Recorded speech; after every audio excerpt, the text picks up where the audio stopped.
ఈరోజు మనం మాట్లాడబోయేది మహాభారతంలో ఉన్న ఓ అద్భుతమైన రహస్య కథ గురించి. ఆయన పేరు అశ్వత్థామ. ఇక జీవించాడంట. నమ్మలేకపోతున్నారా? వినండి.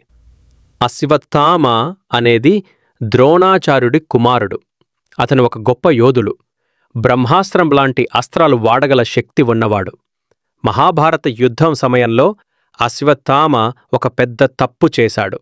అలాంటప్పుడు శ్రీకృష్ణుడు అతనికి ఓ శాపమిచ్చాడు. ఆ శాపం ఏంటంటే, నీవు వెన్నుభాగంలో గాయంతో, శరీరంలో నొప్పితో, రక్తం కారుతుండగా 20 సంవత్సరాల పాటు ఈ భూమి మీద తిరుగుతూనే ఉంటావు.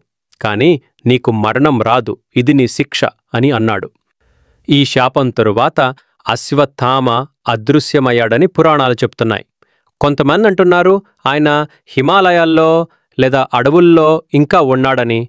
కొంతమంది ట్రైబల్ డాక్టర్స్ కూడా చెప్పారంట ఒక పెద్దవాడు వచ్చి తన గాయం చూపించి ఔషధం అడిగాడని. ఇంకా ఒక ఆశ్చర్యం, అశ్వత్థామ నుదుటిపై ఒక మణి ఉండేదట. ఆ మణిని తీసేసే సమయంలోనే ఆయన శాపమిచ్చారట.